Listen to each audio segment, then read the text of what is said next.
ሰላም ሰላም ውድና የተከበራችሁ የኔ ቻናል ቱብ ተከታታዮቼ እንዴት ቆያችሁ? እኔ አለው እግዚአብሔር ይመስገን ሰላም ነኝ። ዛሬ እንደዚህ የሚያምር የሳምቡሳ አዘገጃጀትና አሰራር እንዲሁም ደግሞ አቀራረብ የዶሮ ማሺ የሳምቡሳ አጠቃለልም በዚሁ አሳያችኋለሁኝ ማለት ነው። በዚህ አጋጣሚ እንኳን ለሙስሊሞች በዓል ረመዳን አደረሳችሁኝ እያልኩኝ እንግዲህ ብዙ ጊዜ በረመዳን እንደዚህ አይነት የሳምቡሳ አዘገጃጀት ይዘጋጃል ማለት ነው። አብረን እናዘጋጅ። እዚህ ጋር የወይራ ዘይት ተጠቅሜ ያለሁኝ የዶሮ ማሺ ነው የምንሰራው። እዚህ ጋር የወይራ ዘይት በሚፈለገው መጠን መጠናችሁ አድርግ ያለውኝ። ከዛ ቀይ ሽንኩርት ጨምርና አቁላላለሁኝ ማለት ነው። ቀይ ሽንኩርቱ ትንሽ ከተቁላላለኝ በኋላ ካሮቱንና አረንጓዴ ቃሪያ እጨምራለሁ። እዚህ ጋር እንግዲህ ግብአቶቼን ነው እያሳየኋቸው ያለሁት። እዚህ ጋር የምጠቀማቸው ነገር አረንጓዴ ቃሪያ፣ ካሮት፣ የተፈቀፈቀ ካሮት፣ የሾርባ ቅጠልና አረንጓዴ ሽንኩርት ነው የምጠቀመው ማለት ነው። የአትክልት ስለምሰራ የአትክልትን በዶሮ ማለት ነው። ከዛም በኋላ ቀይ ሽንኩርቱ እንግዲህ በዚህ መልኩ እየበሰለ ነው። በደንብ መጠበስ አለበት። እኔ ትንሽ በዛ አድርጌ ስለማዘጋጅ ሽንኩርቱንም ጨመር አድርጌ ያለውኝ ማለት ነው። በደንብ መብሰል አለበት ቀይ ሽንኩርቱ ማለት ነው፣ ከውስጡ እንዳይታወቅ።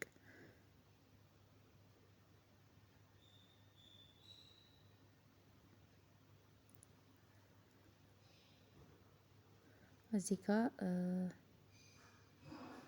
ሰደር ድጃጅ ወይም ደግሞ ከላይ ስጋውን ብቻ ነው የተጠቀምኩት የዶሮውን ማለት ነው። ለብቻው ቀቅዬ በዚህ መልኩ አዘጋጅቸዋለሁኝ። እዚህ ጋር 2 ማንኪያ ነጭ ሽንኩርትና ዝንጅብል አንድ ላይ የተፈጨ። ብዙ ጊዜ እንግዲህ ምግብ ስንሰራ በዚህ መልኩ ነው የምንሰራው ማለት ነው። ለብቻ ብናዘጋጅ መልካም ነው። በዚህ መልኩ በደንብ አድርጌ አንድ ላይ አቁላለዋለሁኝ።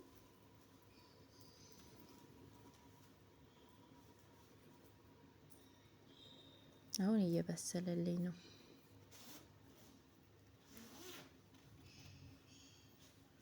እዚህ ጋር የምጠቀመው ቅመማ ቅመሞች ማጂ 2 ማጂ አድርጌያለሁ።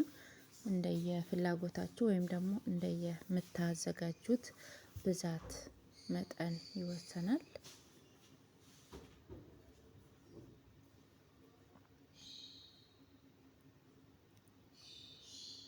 እዚህ ጋር የምጠቀመው ቅመማ ቅመሞች እንግዲህ ብላክ ፔፐር ጥቁር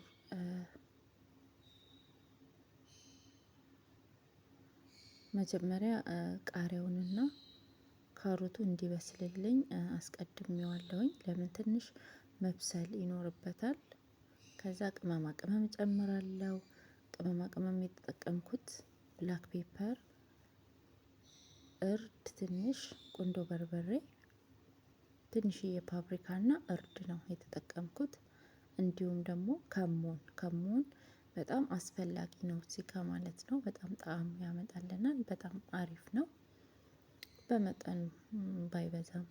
እንዲሁም ደግሞ የምትፈልጉትን የቅመም ማጣፈጫዎችን መጠቀም ትችላላችሁ። በዚህ መልኩ እንግዲህ በደንብ አድርጌ አዋህደዋለሁኝ።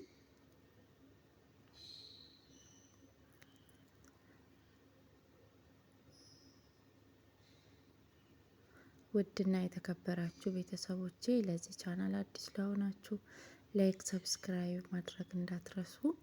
እንዲሁም ሀሳብ አስተያየታችሁን ሌላ ማዘጋጅላችሁ የምግብ አይነት ካለ ኮሜንት ሴክሽን ላይ አስቀምጡልኝ፣ አየዋለሁኝ ማለት ነው። ከዛም በኋላ እንግዲህ በዚህ መልኩ ዶሮውን በስሎ የተዘጋጀውን ዶሮ በዚህ መልኩ ጨምሬ ያለውኝ። ከዛ የሾርባ ቅጠልና የድንብላል ቅጠል እንዲሁም ደግሞ ሸበት የሚባለውን ቅጠል በዚህ መልኩ ከላይ ጨምሬ ከበሰለ ከተዋሃደ በኋላ ዶሮ እዚህ ጋር ስለበሰለ እንዲበስል አልጠብቅም። በዚህ መልኩ አዘጋጅቸዋለሁኝ ማለት ነው። እዚህ ጋር በቃ ጨርሻለሁኝ። ይህን መስሏል ማለት ነው። እንግዲህ የሳምቡሳ ማሺ በዚህ መልኩ አዘጋጅቻለሁኝ። ከዛ እዚህ ጋር ትንሽ እስኪበርድልኝ ድረስ እጠብቃለሁኝ። ትንሽ እንፋሎቱን እስኪያወጣ ድረስ መጠበቅ ይኖርብናል። ለምን ሳምቡሳውን በትኩሱ የምንጠቀልል ከሆነ ይሰነጣጠቅብናል። ስለዚህ ትንሽ እንዲቀዘቅዝ ማቆየት አለብን ማለት ነው። እንደዚሁ ውጭ ላይ ማለት ነው። ከዛም በኋላ እንግዲህ ያው ሳምቡሳዬን ጠቀልላለሁ። በዚህ መልኩ ነው ሳምቡሳ የምጠቀልለው እኔ ማለት ነው። እጄ ላይ ነው መጠቅለል የምችለው። በዚህ መልኩ ቀስ እያልኩኝ ማንሹን ሳይበዛም ሳያንስም መካከለኛ አድርጌ በዚህ መልኩ እየጠቀለልኩ እገኛለሁ። እዚህ ጋር እንዳይከፍት በዚህ መልኩ ባዶ ዱቄት በውሃ እበጠብጥና በዚህ መልኩ እንግዲህ እንዲያያይዝልኝ አደርጋለሁኝ። አያችሁት እንዴት እንደሚያምር። በዚህ መልኩ ጠቅልዬ አዘጋጃለሁኝ ማለት ነው። ከዛም በኋላ ያው ግማሹን ፍሪጅ በመክተት ግማሹን ደግሞ ለቤት የሚፈለገውን ያህል ጠብሼ አቀርባለሁኝ ማለት ነው። ውድና ተመልካቾች ላይክ፣ ሰብስክራይብ፣ ሼር በማድረግ አበረታቱኝ። ስለምትከታተሉኝ በጣም ከልብ አመሰግናለሁ ቤተሰቦቼ። በዚህ መልኩ እንግዲህ ሁሉንም ጠቅልዬ ጨርሰዋለሁኝ ማለት ነው። ከዛም በኋላ በዚህ መልኩ ጠብሼ አቀርበዋለሁኝ ማለት ነው። በጣም ነው የሚያምረው። አያችሁት? በጣም አሪፍ ነው። በዚህ መልኩ አዘጋጅታችሁ ማቅረብ መጠቀም ትችላላችሁ። በጣም ቀላል ነው፣ ጊዜ አይወስድም። በጣም ነው የሚያምረው። ይህን ይመስላል የዛሬ የሳምቡሳ አዘገጃጀቴ። በጣም አመሰግናለሁ። ላይክ ሼር ማድረግ አይረሳ። አመሰግናለሁ።